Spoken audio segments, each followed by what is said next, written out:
नमस्कार। मैं अभी रोहतास और कैमूर को जोड़ने वाली सड़क की जो सीमा है, देखिए इधर से कैमूर का भाग पड़ता है और इधर जब जाएंगे तो रोहतास का भाग पड़ता है। ये विभाजन रेखा कैमूर और रोहतास की सीमा प्रारंभ होती है। जब इधर पूरब की साइड जाएंगे तो आप रोहतास में चले जाएंगे, पश्चिम जाएंगे तो कैमूर में जाएंगे। ये बोर्ड लगा हुआ है, देखिए यहीं से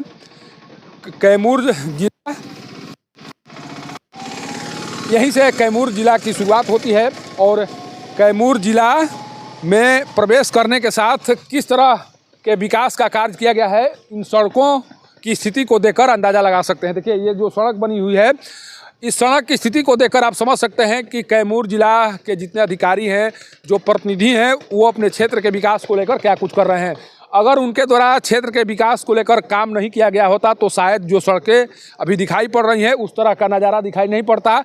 लेकिन जैसे ही आप रोहतास की सीमा में प्रवेश करने की कोशिश करेंगे और जहां से रोहतास की सीमा प्रारंभ हो रही है, वहां से आगे की जो सड़क है उसकी स्थिति को देखकर आप अंदाज़ा लगा सकते हैं कि किस तरह से रोहतास के प्रतिनिधि और अधिकारी जिनके ऊपर इस सड़क को बनवाने की जिम्मेवारी है, उनके द्वारा कार्य किया गया है।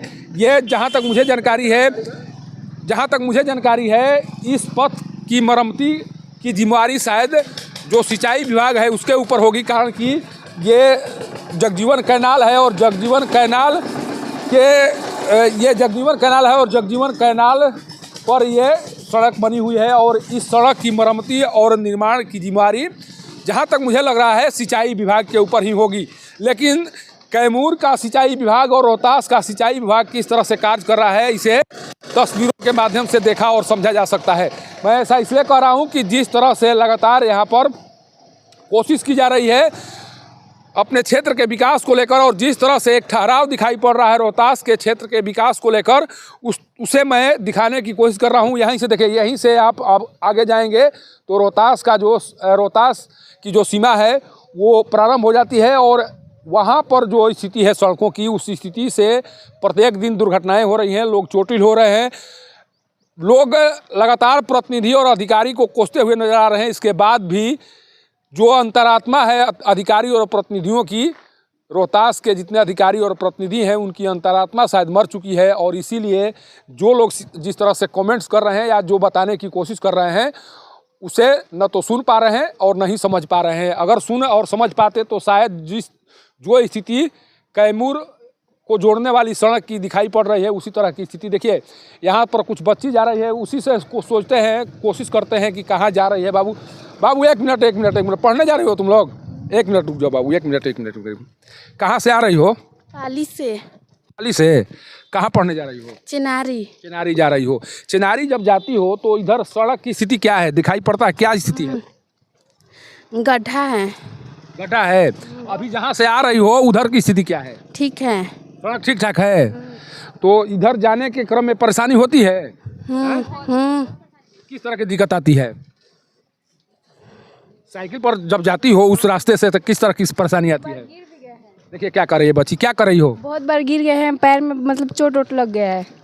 चोट हो चुकी हो तुम लोग कई बार, लेकिन आखिर अच्छा कब से स्थिति खराब है रोड की? बहुत पहले से। और इधर की स्थिति?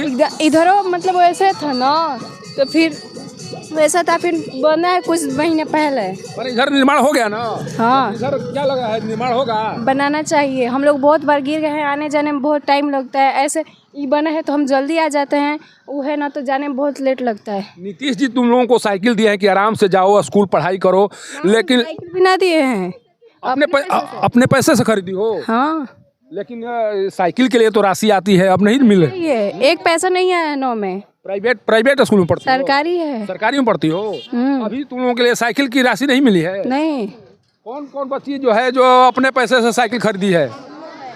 सभी लोग अपने पैसे से? Yes sir. हाँ, खरीदे हैं आप। क्या नाम है? खुशी कुमारी। कहाँ से आती हो? पाली से आ रही हो? हाँ। इतनी दूरी तय करके पढ़ाई करने जाती हो? हाँ। लेकिन साइकिल को अपने से खरीदना पड़ा है? हाँ। नीतीश कुमार जी जिस बेटियों में शिक्षा का अलग जगाने की कोशिश आपके द्वारा की गई थी और ये कोशिश की गई थी कि साइकिल की सवारी करके वो उस दूरी को तय कर सके जिस दूरी के कारण वो कहीं ना कहीं अपने आप को पढ़ाई से वंचित कर रही थी, लेकिन जो बच्चियां बता रही हैं उसके अनुसार इन्हें अपने पैसे से साइकिल को खरीदना पड़ा है। और सबसे बड़ा सवाल है, जिस तरह से इन लोगों के द्वारा कठिन स्थितियों का सामना करते हुए इस पथ को एक पथ पर चलने का कार्य किया जा रहा है और जिस तरह से बच्चियां अपने आप को असहज महसूस कर रही हैं, उसे साफ लग रहा है कि जिस तरह के कार्य होने चाहिए थे वो कार्य नहीं हुए, जिस कारण से अभी भी बच्चे देखिए दर्जनों बच्चियां अब पढ़ने के लिए जा रही हैं। और इनके द्वारा जो बताया गया कि जाने के क्रम में कई बार चोटिल हो चुकी हूं मैं, और इतना सब कुछ होने के बाद रोहतास के प्रतिनिधि और जो अधिकारी हैं उन्हें समझ में नहीं आ रहा है कि कब तक इस पथ का निर्माण कराया जाए।